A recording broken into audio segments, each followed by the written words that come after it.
कैसे हैं आप लोग? आई होप कि बिल्कुल घर जैसे नहीं है, तो आदत डाल लीजिए। जीवन में छोटी बड़ी समस्याएं तो होती रहती है। आज के इस वीडियो में हम लोग फिर से इकोनॉमिक्स का बात करेंगे। इकोनॉमिक्स के जो कंसेप्ट होगा उसको देखेंगे। ये तीसरा वीडियो है और इसमें हम लोग इकोनॉमिक्स का जो फर्स्ट चैप्टर था उसमें कंसेप्ट को देख रहे थे, मज़ा आ रहा था। आज के इस वीडियो में हम लोग अर्थव्यवस्था के प्रकार को देखेंगे, ठीक है ना। क्योंकि पिछले वीडियो में हम लोग यहाँ पे जो है अर्थव्यवस्था के विभिन्न सेक्टर के बारे में बात किए थे, जैसे प्राथमिक, द्वितीयक, तृतीयक क्षेत्र के बारे में बात किए हुए थे, ठीक है ना। लेकिन आज के इस क्लास में जो होगा हम लोग अर्थव्यवस्था के प्रकार की बात करेंगे, ठीक है ना। देखिए, दुनिया में जो टोटल अर्थव्यवस्था के प्रकार है वो है 3 प्रकार का, ठीक है ना। मतलब जितना भी दुनिया में देश है वो वहाँ पर जो उसकी अर्थव्यवस्था होगी या तो पूंजीवादी होगी या समाजवादी होगी या मिश्रित अर्थव्यवस्था होगी।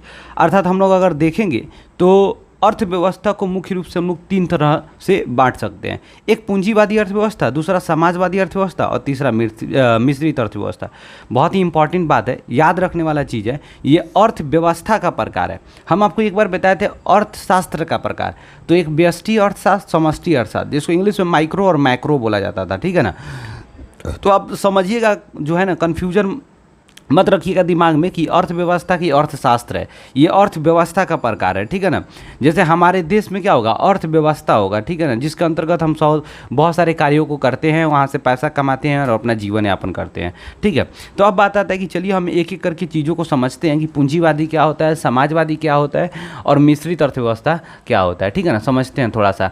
देखिएगा, कह रहा है पूंजीवादी अर्थव्यवस्था, बहुत ही आराम से समझिएगा। कह रहा है कि पूंजीवादी अर्थव्यवस्था में उत्पादन के साधनों जैसे भूमि, श्रम एवं पूंजी पर निजी व्यक्ति का अधिकार होता है। बड़ा सिंपल बात है कि पूंजीवादी अर्थव्यवस्था में क्या होता है, जो उत्पादन का साधन का मतलब होता है कि जो भी बड़ी बड़ी फैक्ट्री होती है, ज़मीन होता है, संपत्ति होता है, ठीक है ना, उस पर जो होता है अधिकार किसी खास व्यक्ति का होता है, निजी व्यक्ति का होता है, तो उसे हम पूंजीवादी अर्थव्यवस्था कहते हैं। एक सिंपल बात है, जैसे मान लीजिए कि अगर अपने देश की बात किया जाए तो हमारे यहाँ क्या होता है कि ट्रेन सरकारी चलता है, बस सरकारी चलता है, प्राइवेट चलता है।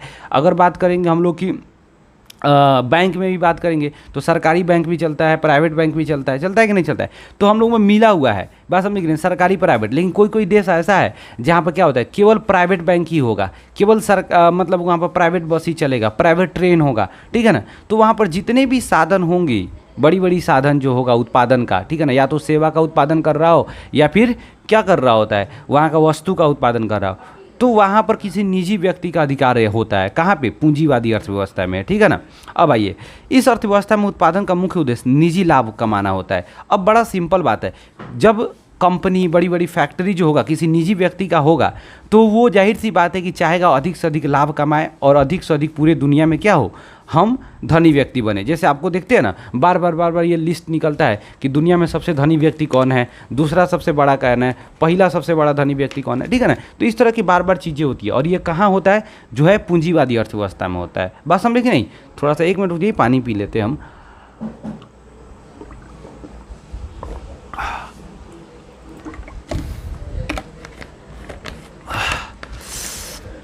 तो अब समझिए, इसको बहुत आराम से आप लिखते चलिएगा तो मज़ा आएगा आपको। दूसरा देखिए, करा का इसका अगला पॉइंट देखेंगे। इस तरह का अर्थव्यवस्था में पूंजी के केंद्रीकरण होता है, फिर भी इसे विश्व के अधिकांश विकसित देश ने अपनाया है।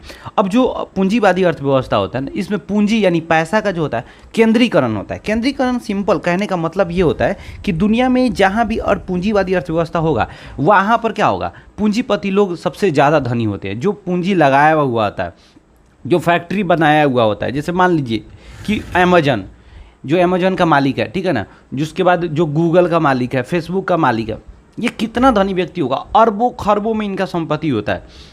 बात समझ नहीं। और यहाँ पर क्या होता है कि इनके पास अथाह पैसा हो जाता है। तो क्या हो रहा है कि मतलब दुनिया में जो पैसा है वो अधिकांश जो है कुछ ही लोगों के हाथ में, चंद लोगों के हाथ में। तो पूंजी क्या हो गया, गुट हो गया कि नहीं हो गया एक जगह पे। लेकिन वही इतनी बड़ी बड़ी कंपनी नहीं होती, या फिर इतनी बड़ी कंपनी पर सरकार का अधिकार होता है, तो वो सरकार के पास पैसा जाता है और वो उस पैसा का उपयोग समाज के कल्याण में, देश के विकास में होता है। लेकिन ये पूंजीवादी अर्थव्यवस्था में ऐसा नहीं होता है।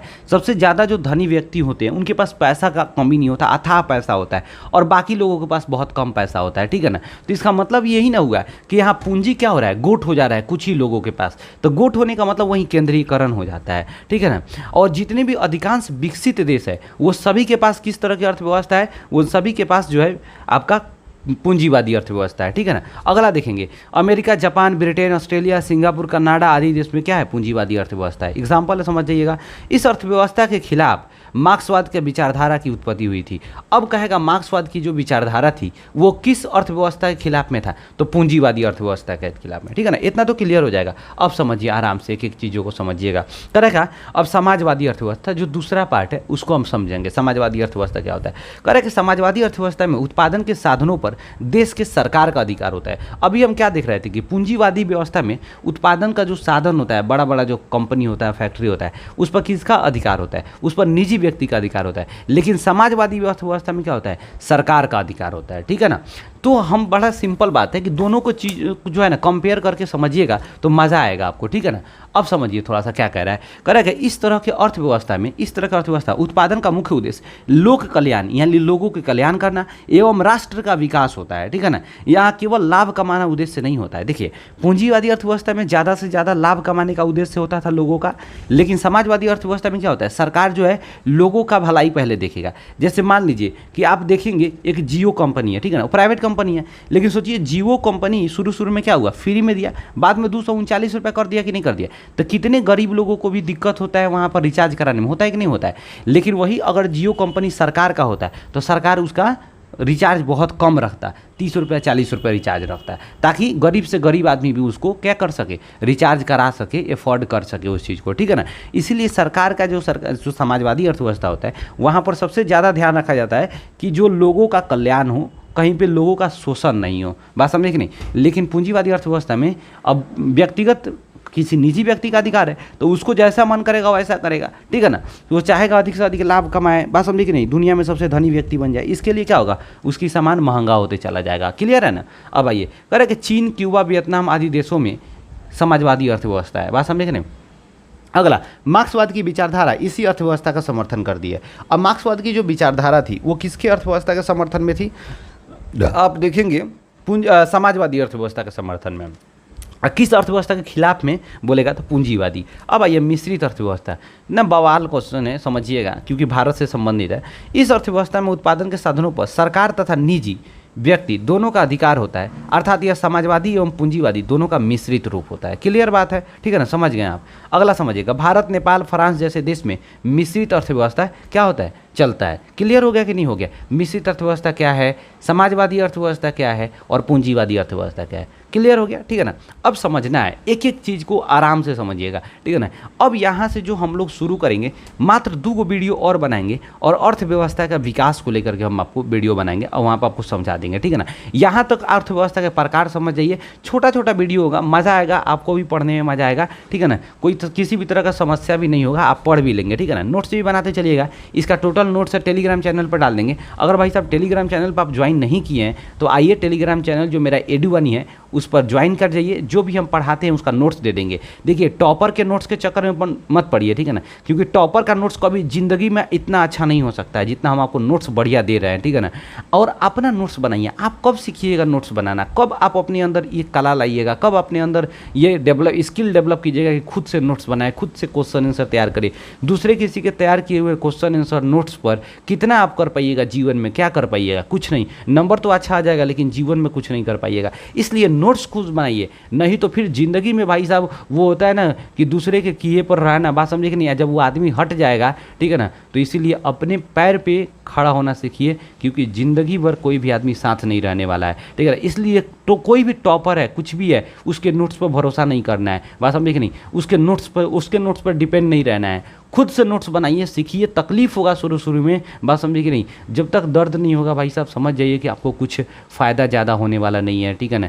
इसलिए रगड़ के मेहनत कीजिए और वो मेहनत रंग लाएगा आपको, बात समझे कि नहीं। और मेहनत करके पढ़िए भाई साहब, मार्क्स लाना है। और पढ़ाई जो है ना कंसेप्चुअल होना चाहिए, ये नहीं कि रट के पढ़ लिए, रट के पास हो गए। यहीं अगर नंबर ला लीजिएगा, बड़े बड़े कॉलेज में जाइएगा, बड़े बड़े इंस्टीट्यूट में जाइएगा, तो वहाँ का बच्चा सबसे जो है ना जब कंपेयर कीजिएगा तो मतलब ऐसा लगेगा ना कि यार हम तो कुछ है ही नहीं है। इसलिए क्योंकि आप कंसेप्ट से नहीं पढ़े, रटा रटाया चीज़ पढ़े हुए हैं, या आपको कंसेप्ट गलत समझाया गया है, ठीक है ना। तो चलिए आराम से मिलते हैं नेक्स्ट वीडियो में। अगर जो भी आप लोग जो भी पढ़े उसका नोट्स बनाते रहिए, ठीक है ना। और वीडियो अच्छा लगा हो तो चैनल को सब्सक्राइब कीजिए, वीडियो को लाइक कीजिए, नहीं अच्छा लगा और डिसलाइक कीजिए, और दोस्तों के पास ज़रूर शेयर कीजिए, ताकि जो है जल्दी से जल्दी हम लोग आगे बढ़े, फैमिली हम लोगों का आगे बढ़े, ठीक है ना। और मस्त जो है हम लोग और कंटेंट क्रिएट करते रहे, ठीक है ना। तो मिलते हैं नेक्स्ट वीडियो में, तब तक के लिए जय हिंद।